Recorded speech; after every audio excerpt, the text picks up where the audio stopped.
అమ్మాయిక మొదటి రాశి అయినటువంటి మేషరాశి వారికి నేటి రాశి ఫలితాలు ఏ విధంగా ఉన్నాయి? మేషరాశి వాళ్ళ విషయంలో ముఖ్యంగా ఆర్థిక సంబంధమైన విషయాల మీద ఎక్కువ శాతం దృష్టి కేటాయిస్తారు. అలాగే ప్రతి విషయంలో కూడా మీరు తీసుకునే నిర్ణయాలు అనేవి మీకు అనుకూలంగా ఉంటాయి. అది మీ యొక్క భాగస్వామి వ్యవహారాల్లో కానీ జీవిత భాగస్వామితో మీ యొక్క అనుకూలతలు కానీ చాలా వరకు మీకు అనుకూలంగా ఉండడం, అలాగే వ్యాపార వ్యవహారాల విషయంలో మీద కూడా ఎక్కువ శాతం దృష్టి కేటాయించుకోవడం, కొత్త ప్రదేశాల్లో ఆహార స్వీకరణ, అలాగే మీ యొక్క తోబుట్టువులతో కలిసి చక్కటి వాతావరణాన్ని మీరు అనుకూలంగా అంటే తల్లిదండ్రులతో కానీ ముఖ్యంగా తల్లి, గృహం, వాహనం మొదలైన విషయాలకు సంబంధించిన విషయాల మీద ఎక్కువ చర్చలు చేయడం మొదలైన వాటికి అవకాశం ఉన్న రోజుగా ఒకటి మనం ఇవాళ భావించవచ్చు. వృషభ రాశి.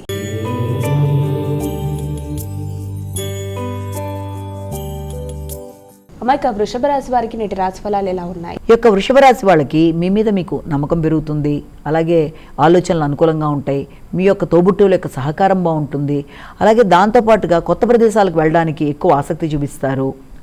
వ్యక్తిగత ఆకర్షణ, శ్రద్ధ చక్కగా పెరుగుతాయి. వ్యాపార వ్యవహారాల మీద ఎక్కువ శాతం దృష్టి కేటాయిస్తూ ముందుకు వెళ్ళడానికి ఎక్కువ శాతం ఆలోచిస్తారు.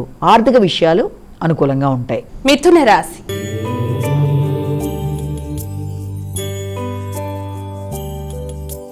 అమ్మాయిక మిథున రాశి వారికి నేటి రాశి ఫలితాలు ఎలా ఉన్నాయి? ఈ యొక్క మిథున రాశి వాళ్ళకి ముఖ్యంగా ఎక్కువ శాతం అంటే ఆర్థిక వ్యవహారాల విషయంలో వచ్చిన దానికంటే కూడా ఆదాయం ఎక్కువ ఖర్చుకు అవకాశం ఒకటి, అలాగే కుటుంబానికి బంధుమిత్రుల రాక ఒకటి, అలాగే మీకు వ్యక్తిగతంగా కొంత స్ట్రెస్ లెవెల్స్ అనేవి ఎక్కువగా ఉంటాయి. ఎందుకంటే వృత్తిపరమైన సమస్యలు కానీ లేకపోతే వృత్తిపరంగా మీరు తగిన విశ్రాంతి స్వీకరణలో కొంత తక్కువగా ఉండడం బట్టి కానీ కొంత అలాంటివి ఉన్నప్పటికీ కూడా అలాంటి సమస్య ఉన్నా మీ యొక్క వ్యక్తిగత ఆరోగ్యం మీద దృష్టి కేటాయించవలసిన పరిస్థితులు అయితే ముఖ్యంగా కనబడుతున్నాయి. అంటే ఆరోగ్య సమస్యలు, దానివల్ల నిద్రలేమి, నిద్ర సంబంధించిన విషయాలు ఎక్కువ శాతం ఈ యొక్క కంప్యూటరు తర్వాత ఈ యొక్క నెట్ మొదలైన ఉపయోగించడం బట్టి కూడా వృత్తికి సంబంధించిన విషయాల్లో కానీ ఏదైనా సరే దానివల్ల కళ్ళకి సంబంధించిన సమస్యలు కూడా వచ్చే అవకాశం ఉంది. కనుక కళ్ళకి రెస్ట్ అనేది చాలా అవసరం అని ఇక్కడ మనం గమనించుకోవాలి.